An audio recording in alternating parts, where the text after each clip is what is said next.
Bonjour à tous, bonjour à toi Benjamin Serbet. Je me présente, je suis Pierre Beck, sous le nom de Onyx Art sur Instagram. Et dans cette vidéo, je vais vous présenter mon travail dans le cadre de ce petit défi du mois d'août lancé par Benjamin Serbet, axé sur la peinture et la coloration. Voici ma première référence que j'ai trouvée sur Pinterest. L'éclairage et la luminosité m'a semblé être assez pertinent pour faire un portrait.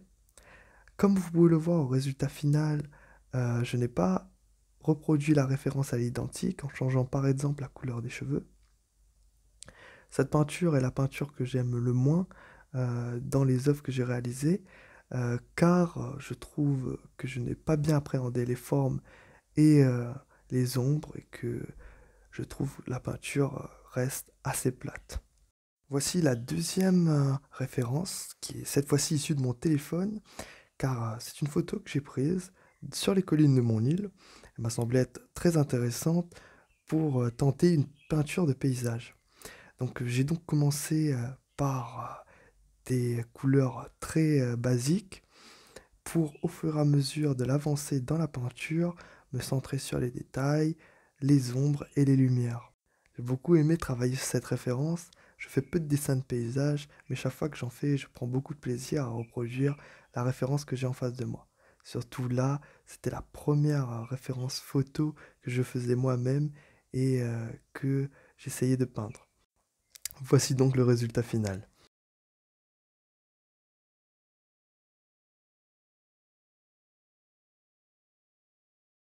Comparé à mes précédentes peintures de paysage, cette référence m'a semblé plutôt agréable à peindre et j'ai eu peu de difficultés avec cette œuvre. La seule difficulté, pour ainsi dire, a été les nuages j'ai eu un peu de difficulté au départ avec le dégradé du gris au blanc, mais sinon le reste, ça allait. Ma troisième référence est issue d'une story de l'artiste Davoxheim.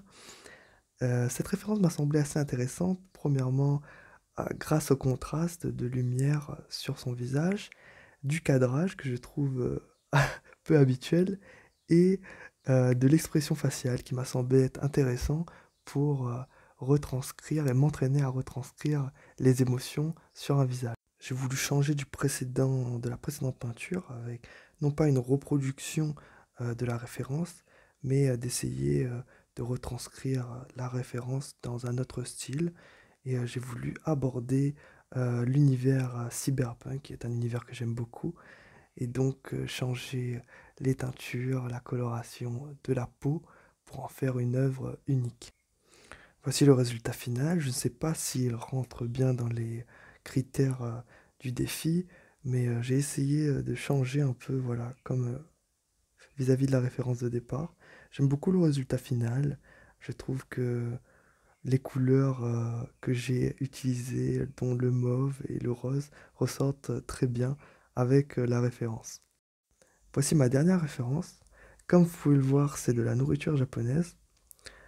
J'ai voulu innover et changer des références portraits et paysages. C'était ma toute première peinture de nourriture.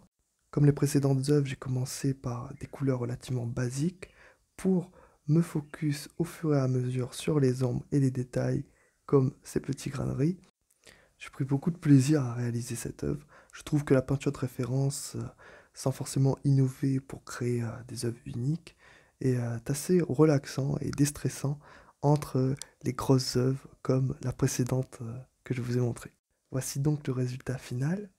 J'ai fini par copier-coller mon travail tout autour de ma peinture de base pour créer un peu cet effet groupé en y changeant quelques petits détails comme par exemple le bandeau d'algues sur les boules de riz ou encore les petits traits sur le poulet pour le transformer en saumon.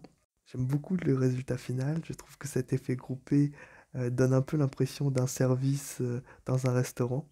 J'espère donc que les œuvres que je vous aurai présentées auront été pertinentes dans le cadre de ce défi. Merci à toi Benjamin Serbet pour ce challenge et j'ai hâte de découvrir les créations des autres participants. À bientôt.